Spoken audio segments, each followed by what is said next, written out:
Hello book lovers, कैसे हो आप लोग। आशा करता हूँ आप लोग बहुत ही ज़्यादा बढ़िया होंगे। आज जो किताब का मैं बुक रिव्यू करने वाला हूँ, ये किताब बहुत ही ज़्यादा स्पेशल ऑथर के जरिए लिखा गया है। ऑथर का नाम है सुधा मूर्ति और किताब का नाम है the magic of lost earring. Sudha Murthy आपको पता है, one of the legendary author में से एक, मेरा one of the favourite author है, जो कि इंडियन ऑथर है। सुधा मूर्ति का जो लिखने का स्टाइल है बहुत ही ज़्यादा कैची है, बहुत ही ज़्यादा अट्रैक्टिव है और मतलब फट से आपको छूटता नहीं है। जो कड़ी, एक कड़ी दो कड़ी जो जुड़ते जाता है वो फट से छूटता नहीं है। और दो नंबर बता दूं कि वे को फाउंडर है हम लोग का इंडिया का सबसे बड़ा आईटी सेक्टर इन्फोसिस का। अगर समरी में जाया जाए तो आपको देखने को मिलेगा ये जो किताब है ये नूनी एडवेंचर के ऊपर ही बेस्ड होके ये पूरा किताब है। मतलब नूनी एक लड़की है जो कि उसका एडवेंचरस, जैसे इसके आगे दो किताब ऑलरेडी निकल चुका है, एक होता है नूनी का लॉस्ट फैमिली और लॉस्ट टेम्पल, वैसे ही ये है लॉस्ट इयररिंग्स, है ना। ये एक सीरीज है। सो स्टार्ट करते हैं स्टोरी। यहाँ में जो नूनी है उसका जो दादाजी और दादी जी, जिसको अज्जी और अज्जा करके बोला जाता है, दादी जी को अज्जी और दादाजी को अज्जा बोला जाता है। जो उसका दादी जी है वो हिस्ट्री का टीचर है और उसका जो दादाजी है वो रिटायर्ड हो चुका है, पहले आर्मी में काम किया करते थे। और उसका जो दादी जी है वो रिटायर्ड हिस्ट्री टीचर आप बोल सकते हो। तो वो लोग तय करता है कि चलो उज्जैन घूमने जाए। एक मतलब एक टूर वो लोग ऑर्गेनाइज करते हैं। पहले हम लोग उज्जैन जाएंगे, उज्जैन के बाद अमृतसर, अमृतसर के बाद न्यू दिल्ली, न्यू दिल्ली के बाद होके हम लोग बेंगलोर में आ जाएंगे। सो ये स्टोरी स्टार्ट करता है बेंगलोर से फ्लाइट पकड़ के। वो जब उज्जैन जाता है, उज्जैन जाने के बाद जब हमें पहुंचता है और अपने होटल को जब चेक इन करते हैं, चेक इन करने के बाद वो लोग सोने का मतलब थोड़ा रिलैक्स होने के बारे में बोलते हैं, थोड़ा रेस्ट लेने का बारे में। तब जब जब नहा धोने का बाद जब नूनी आता है, आने के बाद अपना जब बैग खोलता है, तब एक रेड कलर का एक पाउच देखने को मिलता है, थैली बोल सकते हो आप।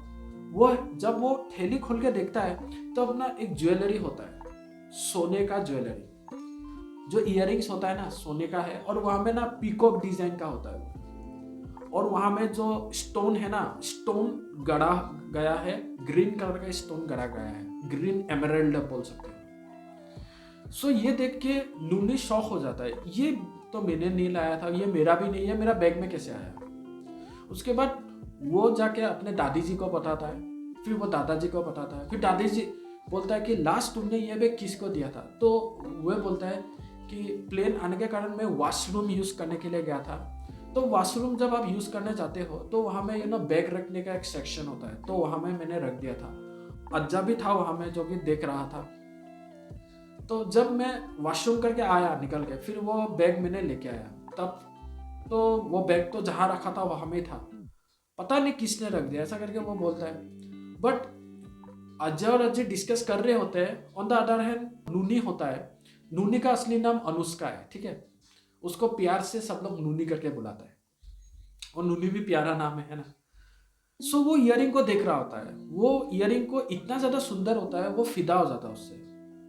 फिर वो बोलता है कि दादी जी हम लोग ये इयरिंग क्यों ना रख नहीं सकते, क्योंकि ये शायद भगवान का ही कोई इशारा हो हम लोग को देने का। बट उसका दादी जी बोलता है ये कोई भगवान का इशारा नहीं है, कोई ढूंढ रहा होगा इसे, इसलिए हम लोग जितना जल्दी हो सके इसको लौटा देना ही सही बात है। तो इसलिए हम लोग को ये जो इयरिंग है ये लौटाना पड़ेगा। बट नूनी मानता नहीं है, बाद में जाके जैसा तैसा मान जाता है। और अज्जी को भी देखने को लगता है, जो कि वो हिस्ट्री टीचर है, तो देख के बोलता है ये जो इयरिंग है ये अभी का तो स्टाइल नहीं लगता है, ये बहुत पुराना स्टाइल है, क्योंकि अभी ये स्टाइल बनता नहीं है। तो वहाँ में एड्रेस दिखाई देता है, तो वो लोग तय करता है कि ये एड्रेस में जाएगा, वो है अमृतसर। बट अभी के लिए वो लोग उज्जैन में पूरा एंजॉय करते हैं। जो कि दादी जी हिस्ट्री का टीचर होता है, तो वो दादी जी ही बोलता है कि यहाँ में चलते हैं, उसके बाद यहाँ में चलेंगे, इसके बाद यहाँ में चलेंगे। उज्जैन का जो मोस्ट फेमस जो साइट है और जो लेक है वहाँ में जो लोग जाते हैं और वहाँ में एक्सप्लोर करते हैं। वो लोग का खान पान, जो कोई सा भी स्टेट में आप जाते हो तो वो लोग का लोकल कुछ डिश होता है, कुछ लोकल एक डेलिकेसीज बोल सकते हो, वो चीज़ वो लोग ट्राई करते हैं और पूरा एंजॉय करते हैं। एंजॉय करने के बाद आके वो लोग रह के फिर वो लोग जाते हैं अमृतसर में। अमृतसर में जब जाते हैं तब वहाँ में वो लोग स्पेशली वो लोग गोल्डन टेम्पल में जाते हैं, पंजाब है ना, अमृतसर जो एरिया होता है पंजाब स्टेट। तो मैं जाके गोल्डन टेम्पल में जाके हरबिंदर साहिब गुरुद्वारा में जाके, और वहाँ में जाके वो लोग माथा टेकते हैं। और उसका दादी जी उससे हिस्ट्री बोलता है, इसको ऐसा हुआ था, ऐसा हुआ था, मुगल ने बहुत बार इन्वेट किया था, ऐसा करके हिस्ट्री बताना वो आरंभ करते हैं। आरंभ करने के बाद वो लोग दर्शन करते हैं। दर्शन करने का बाद वो लोग प्रसाद ग्रहण करते हैं। प्रसाद ग्रहण करने का बाद वो लोग तय करते हैं, नूनी बोलता है कि चलिए हम लोग जो है ज्वेलरी का नाम होता है, पाउच में लिखा होता है खुराना ज्वेलर्स, और पूरा वहाँ में एड्रेस भी दिया होता है। वो एड्रेस में जाके वो लोग पूछताछ करते हैं मैनेजर से।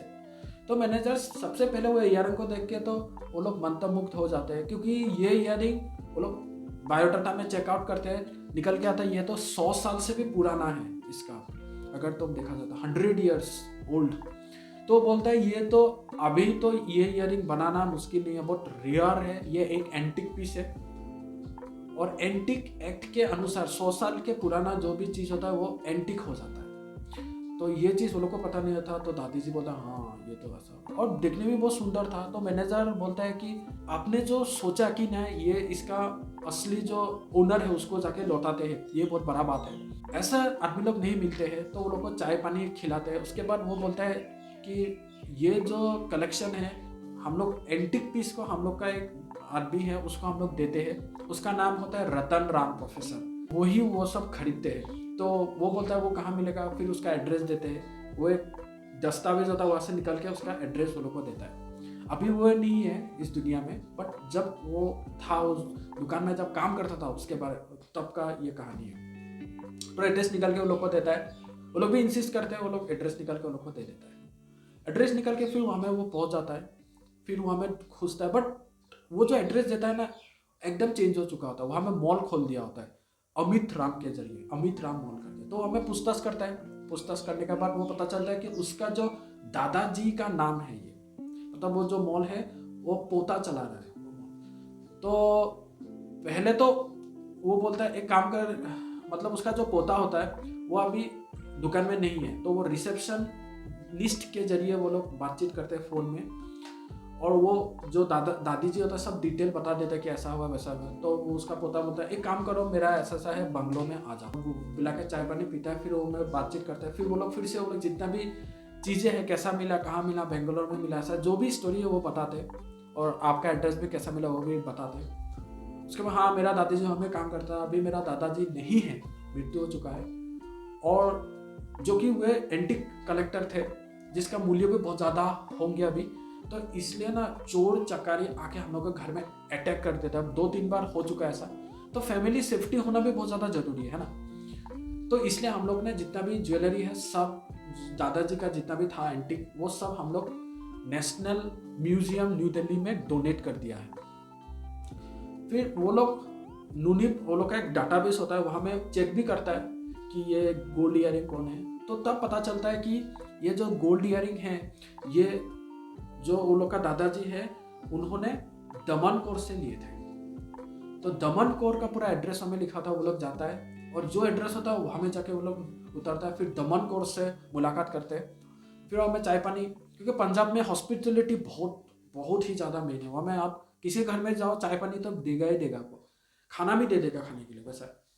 तो उसको करने का आगे वो लोग फिर से हरमिंदर साहिब के ग्वादर में जाते हैं, वहाँ में प्रसाद ग्रहण करते हैं क्योंकि लंच का टाइम हो चुका था। वो लोग लंगर जाते हैं, लंगर में आके खाना खाने। वो बोलता है तो बहुत स्वादिष्ट है, नूडल भी तारीफ करता है, और उसका दादी जी भी बताता है कि लंगर एक प्रसाद है जो कि स्वादिष्ट होगा ही होगा। तो खाना खाने के बाद वहाँ से लगे दमन कौर के पास जाता है, दमन कौर से इन्वेस्टिगेट करता है। फिर इन्वेस्टिगेट करके पहले तो दमन कौर को पता नहीं होता है ये ईयरिंग मैंने लिया था। फिर वो थोड़ा देर सोचने के बाद हाँ प्रोफेसर रिवल राम वो तो एक एंटिक कलेक्टर है, क्योंकि बहुत ज़्यादा बूढ़ा भी हो चुका होता है दमन कौर, और बहुत साल के आगे का बात बता रहा हूँ। सो वो थोड़ा सा सोच के बताता है हाँ ये तो जो ईयरिंग है ये मेन, ये ईयरिंग का हकदार है, मेरे नाम से लिखा था उसने, वहाँ में लिखा था, बट ये मेन जो है ये सिमरन कौर का ये ईयरिंग है। सिमरन कौर, उसका बहन का नाम था भारती कौर, वो दोनों भाई बहन थे और यहाँ में रहते थे। हम लोग का भाड़ा है, मतलब हम लोग भाड़ा देते हैं तो भाड़ा में वो लोग रहते थे। उसका बड़ी बहन और मैं बहुत ज़्यादा क्लोज था, और उसका छोटी बहन के साथ मैं पढ़ाई करते थे। हम लोग 3 दोस्त थे दमन कौर, उसका भारती कौर और एक थे मेरी डिसूजा। हम लोग तीनों लीग अच्छा है थे, बट भारती जो कौर था वो पढ़ाई में बहुत अच्छा था, हर बारी फर्स्ट आता था। तो वो बोलता है कि उसका ये रिंग है, उसका बड़ी बहन सिमरन कौर का रिंग है ये। वो बोलते हैं कि जब वो नर्सिंग के लिए पढ़ाई करने के लिए गए थे तो सिमरन कौर का पास इतना पैसा नहीं था, नहीं होने के कारण उसने ये बेचने के लिए तय किया कि मेरे छोटी बहन जो भारती कौर जो पढ़ना चाहता है एमबीबीएस में, उन्होंने वे पढ़ना चाहते थे, बट एमबीबीएस का बहुत ज़्यादा पैसा नहीं था और बहुत ज़्यादा पैसा चाहिए उस समय। तो इसलिए उन्होंने उसे नर्सिंग के बारे में बोला कि नर्सिंग पढ़ लो। तो उन्होंने ये जो ईयरिंग है उसका वो दे के पैसा लेके उन्होंने वो छोटी बहन को नर्स पढ़ाया। अभी मेरे हिसाब से अभी तो मेरा कांटेक्ट नहीं है, बट वे यूके यूएस में होंगे, ऐसा करके वो लोग को बोलता है। तो वो लोग तो बहुत ज़्यादा कॉन्फ्यूज खा जाता, अभी क्या करें, अभी तो फंस चुका। फिर वो बोलता है एक काम करो आप लोग, भारती कौर का एक फ्रेंड था, क्लोज फ्रेंड मेरी डिसूजा, जो कि ये एयरपोर्ट के सामने एक स्कूल में काम करता है, वो लोग दोनों ही एक ही साथ नर्स पढ़े थे, वहाँ में जाके आप पूछ सकते हो। तो वहाँ से उठकर फिर शुक्रिया अदा करते हैं, फिर वहाँ में जाकर मेरी डिसूजा से जाके मिलते हैं। मेरी डिसूजा से जाके ये बोलते हैं हाँ वो मेरे साथ ही, हम लोग छोटा से एक साथ पढ़े थे, नर्स हम लोग पढ़े थे। बाद में जाके क्या हुआ, एक एडवर्टाइजमेंट आया था, एडवर्टाइजमेंट में लिखा था कि हम लोग यूके में नर्स का वैकेंसी निकला है, एक ही वैकेंसी था, उसने दिया था भारती कौर का और उससे मिल गया। बट मुझे क्योंकि वो जो एरिया है बहुत ज़्यादा ठंडा जगह है, इसलिए मैंने तय किया कि मैं नहीं जाऊँगा, मैं यहाँ में रहूँगा। इसलिए मैं स्कूल में एज ए फाइनेंशियल एडमिनिस्ट्रेटर की पोस्ट में काम कर रहा हूँ। तो ऐसा करके हिस्ट्री बता दें, शायद वहाँ में जाके वो लोग रह सकते हैं। फिर वो लोग वहाँ से चला आता है। फिर दादी जी बोलता है कि एक काम करते हैं, हम लोग नेशनल म्यूजियम में जाके लौटा ही देते हैं। बट नूनी को लगता है कि ये काम जो राइट ओनर है उसको ही देना जबरदस्त, शायद उसका बहुत ज़्यादा इमोशंस जुड़ा हुआ होगा इससे, क्योंकि म्यूजियम में देने से वो तो म्यूजियम लोग रख लेंगे, है ना, तो बहुत जीत करने लगता है। तो वो लोग बोलते हैं एक काम करते हैं, हम लोग एक बार जाके जो नेशनल म्यूजियम है एक बार देख के आते हैं। तो नेशनल म्यूजियम में जाते हैं, फिर हमें खोज विचार करते हैं, फिर वहाँ में क्यूरेटर से पूछते हैं, क्यूरेटर उसे उन्हें बताते हैं कि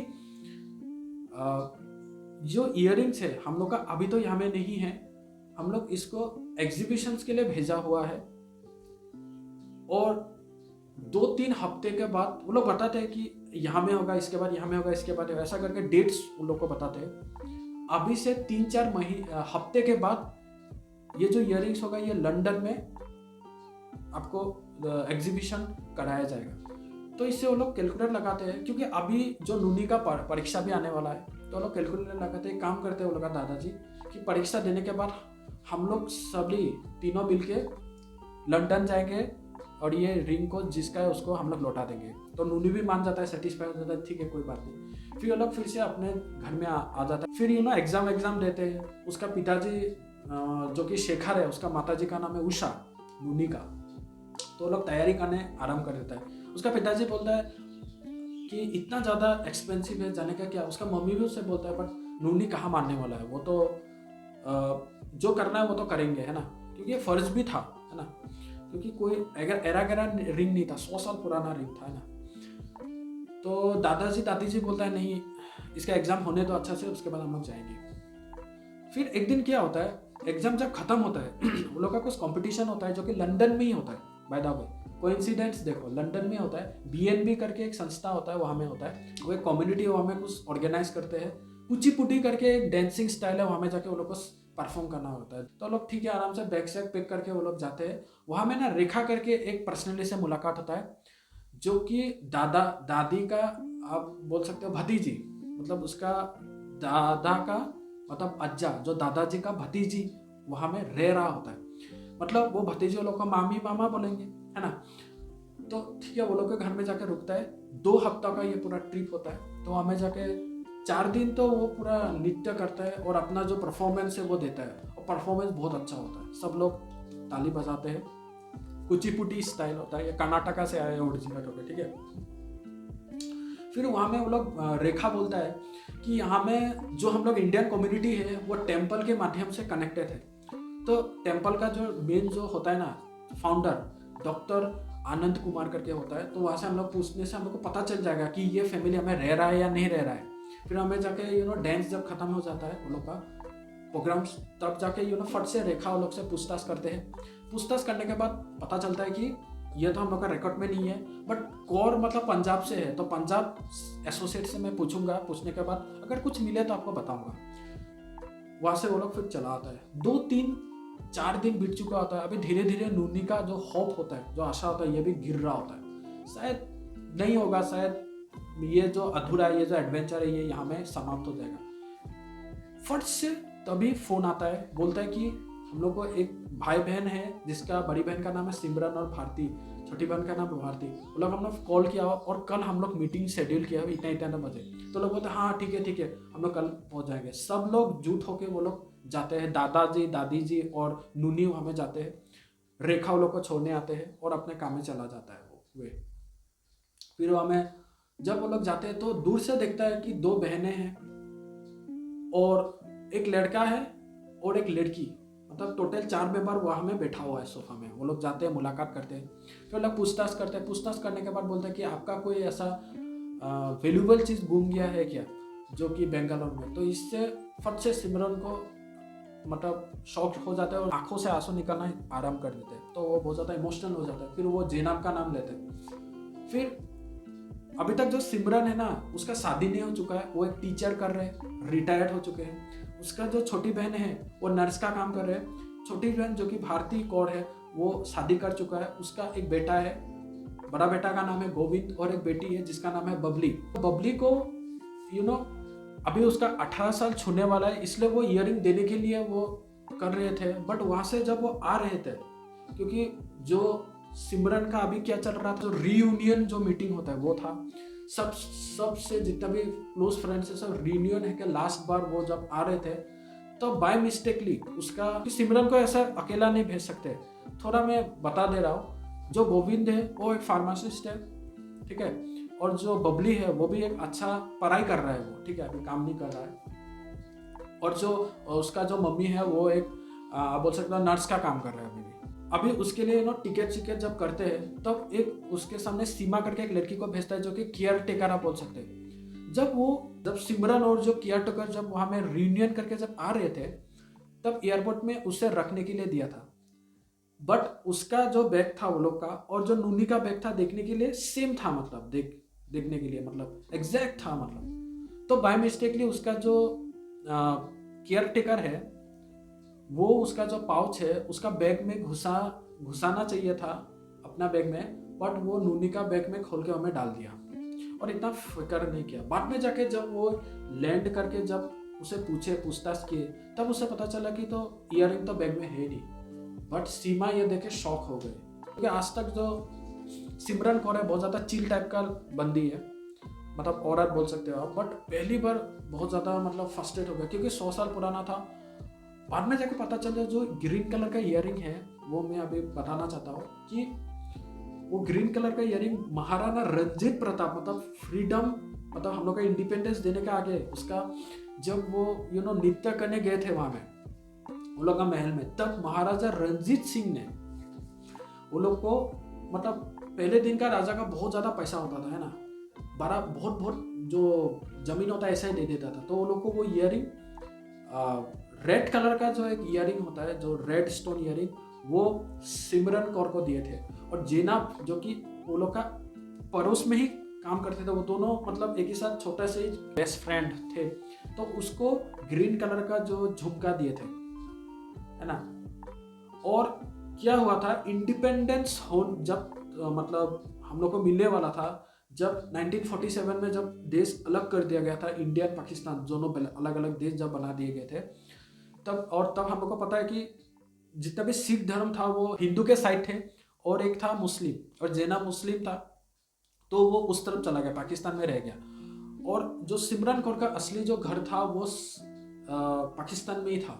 तो वो लोग अपने घर बार सब छूट के आना पड़ा, जिससे आपको एक इमोशनल एंगल भी देखने को मिलता है। तब क्या हुआ था, जो अपना जो रिंग था, जो ग्रीन कलर का मैं बता रहा हूँ, वो जेनाब ने गला मिल के, वो पहले दोनों तो गला मिला, क्योंकि इसके बाद वो लोग कभी मुलाकात नहीं होगा। तो जो जेनाब था वो अपना रिंग उसे दिया था, सिमरन कौर को दिया था। और सिमरन कौर का एक अंगूठी था जो कि रेड कलर का रूबी था, वो उतार के उसको दिया था एज ए मतलब याद रखने के लिए। ये जो ग्रीन कलर का रिंग जो ईयररिंग था, ये किसका था? ज़ेनब का था। और उसका जो ईयरिंग था उसने ऑलरेडी बेच दिया था अपने छोटी बहन के पढ़ाई के लिए। तो ऐसा इसलिए मतलब 2 रिंग है यहाँ में, ग्रीन कलर का और एक रेड कलर का, बट डिजाइन सेम ही है, बट कलर अलग अलग है, ग्रीन है और एक रेड है। ये जब बातचीत करते हैं तब उन लोग को सेटिस्फाई हो जाता है, हाँ हाँ यही राइट ओनर है। फिर वो अपना पास उसे दे देता है, वो पास देके बहुत ज़्यादा इमोशनल हो जाता है। फिर वो तय करता है कि एक ना एक दिन मैं ज़ेनब से ज़रूर मिलूंगा। और बाद में जाकर देखने को मिलता है कि वो रियूनियन हो भी जाता है। अभी वो ज़ेनब जो है वो अमेरिका में रह रहा है, उसका वहाँ में शादी हो चुका है, उसका बच्चा भी है। और वो लोग तय करता है कि एक दिन रियूनियन करेंगे। The magic of lost ring, वो जो चैप्टर है बहुत ज़्यादा इमोशनल कर देगा, आपको अंदर से तोड़ देगा कि भाई जो जब इंडिपेंडेंस मिले थे पार्टीशन ही नहीं हुए, बहुत ज़्यादा मतलब परिवार टूट गए, पूरा जो जनरेशन है वो बर्बाद हो गए थे और अभी तक वो लोग उठ नहीं सके, है ना। सब बहुत ज़्यादा इमोशनल हो जाओगे, बोला पार्ट पढ़ के मैंने भी बहुत ज़्यादा इमोशनल हो गया। बाद में जाके वो लोग को बोलते हैं कि ठीक है आप लोग हम लोग का मेहमान है और 4 दिन आप लोग के पास है, इसलिए हम लोग कल वान लेके आएंगे और हम लोग का घर में कल आप लोग को लंच करना पड़ेगा। तो वो लोग लंच करते हैं तीनों जाके सिमरन कौर के घर में। बहुत आलीशान घर होता है उन लोग का, बहुत बड़ा घर होता है। और वो प्राउडली बोलते हैं कि हम लोग जब यहाँ में आए थे तो मेरा जो गोविंद था, गोविंद जो मेरा बेटा है, बड़ा भाई बेटा, जो कि छोटा बहन का बेटा होता है वो, बट उसके लिए भी बेटा ही हुआ ना, उसे मासी करके बोलते हैं। तो वो बोलता है कि इसने पहले अपना फार्मेसी खरीदा, बहुत मेहनत किया बंदे ने, और अभी उसके पास 2 फार्मेसी। तो वो बहुत ज़्यादा प्राउड करते हैं और बताते हैं ये ऐसा ऐसा। फिर हमें घूमता है, वो हमें एंजॉय करता है, फिर वहाँ से वो चला आता है। इसमें ये पूरा स्टोरी खत्म होता है। फिर वो लोग बोलते हैं कि फिर से हम लोग आएंगे, फिर से हम लोग रियूनियन करेंगे, मुलाकात करेंगे, अभी हम लोग को जाना पड़ेगा। तो बाय बाय करके वो लोग लंदन से इंडिया में चला आता है। सो यही था the magic of lost earrings by Sudha मूर्ति।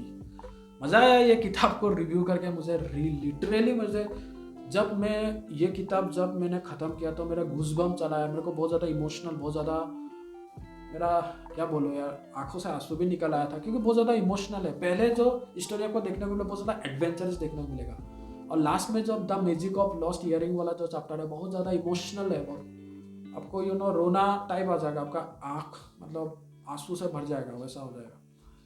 सो ये भी हम लोग का एक इतिहास का दर्दनाक एक हिस्टोरी है बोल सकते हो, जो कि हम लोग का इंडियन हिस्ट्री में रह जाएगा। यही था ये किताब का कहानी।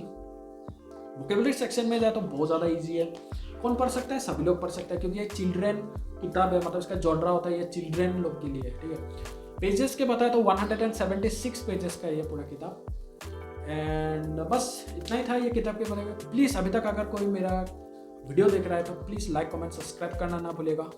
और इतना फिर से लौटेंगे एक नई किताब से, इतना में नमस्ते।